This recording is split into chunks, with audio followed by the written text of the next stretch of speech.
Have ever get lost in a nowhere town where the only person you know is gone? This is thriller type of movie about a couple named Charlie and Aiden who drove through a town to attend a funeral. The funeral was about the death of the Charlie which is in this small unknown town.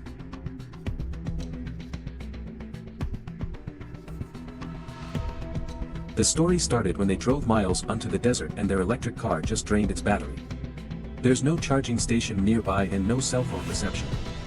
Luckily they met a woman who is also driving by and asked her for help. The women called a rescue mechanic from the town using a radio.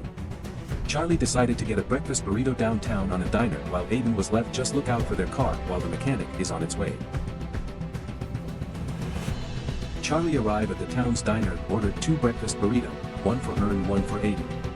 While she waiting and wandering outside, a man that he had met a while back at the convenience store appear again named Jake. Jake ate the breakfast burrito that Charlie ordered for Aiden.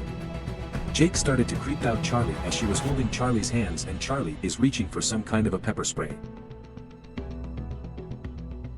Upon that time, Charlie saw the tow truck with their car, so she was feeling safe that Aiden is already arrived, but as she approached the tow truck, Aiden is not in the car and the mechanic said that he didn't saw anyone when he towed the car. So, Charlie reported this incident about her fiancé to the police station. Charlie didn't have any evidence supporting the incident of her missing boyfriend. The police tries to help her look around and Charlie saw a deer. Then, remembered her father used to teach her how to shoot photos of a deer. Suddenly hunters are also in there hunting the deer. Then, they go to a nearby trailer who is owned by a hunter. They interrogate him and Charlie just crashed inside the trailer and she find nothing. Charlie got back at the diner and she saw Jake again outside. Jake approached her at the back, so Charlie back up. When she got away from Jake, the women who helped them from the middle of the desert talked to her because of Jake, but suddenly the women smashed the hell out of Charlie. Charlie woke up and saw the women and she was asking for a ransom for her boyfriend. The women also is working with the mechanic. They want $1.5 million in exchange of Aiden. The woman lent her phone to Charlie, which is tied up in a chair. Charlie knew that these people are not that tech savvy, so she disconnected the service of the women's phone and begged them to take her on the nearest coffee shop to have a Wi-Fi connection and then wire them some money.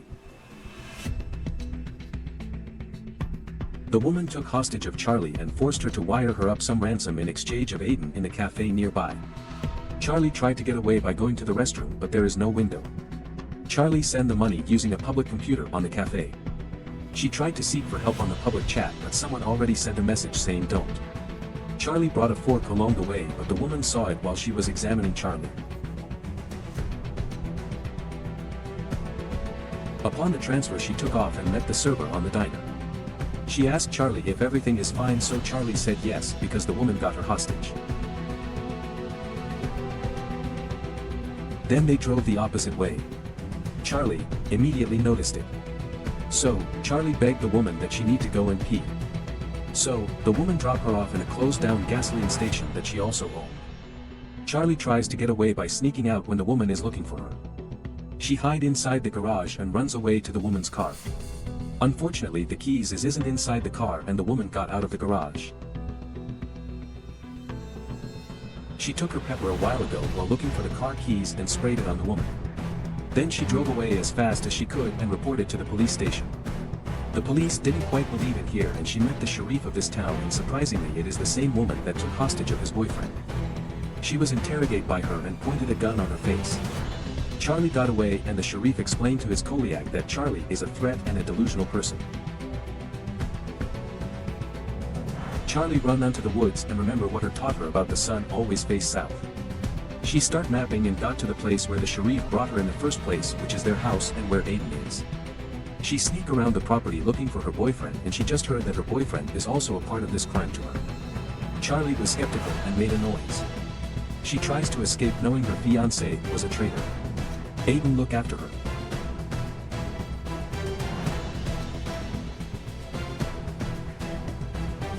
He won't convince Charlie that he is on the depth of loans and bad investment, and he took the opportunity of having her money to make some investment. So all along, Aiden worked hand in hand with the woman Pam and Owen the mechanic to force Charlie into wiring them money for Aiden's investment instead of asking her directly. Charlie escaped again by beating the hell out of Aiden and putting a spare of engine over his chest. Aiden later on was shot by the Sharif. Charlie report again to the police where she was interrogated by the police officer that helped her recently. Charlie tell everything to the police while the camera is unplugged. The Sharif arrived at the station again and wanted to talk to Charlie, but the officer told everything that Charlie said to him.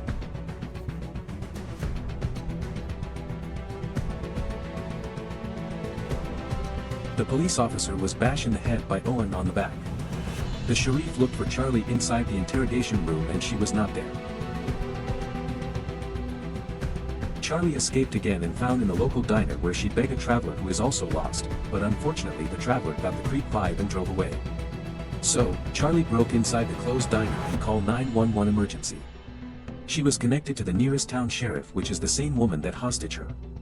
The two track her down the diner. Charlie met Jake at the diner clueless of what is going on. Jake was punched by Owen while Charlie is getting into a fight with Sheriff.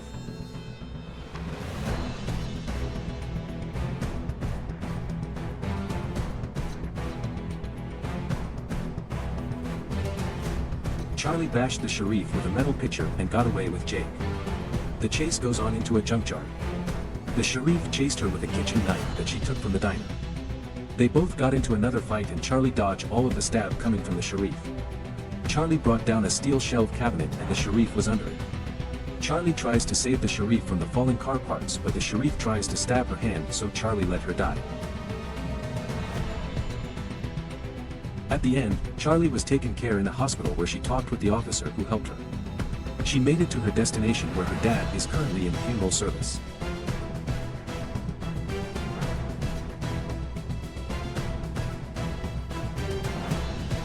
Then she drove back going to California, safe and sound. If you like this kind of movie featuring, please subscribe to the channel.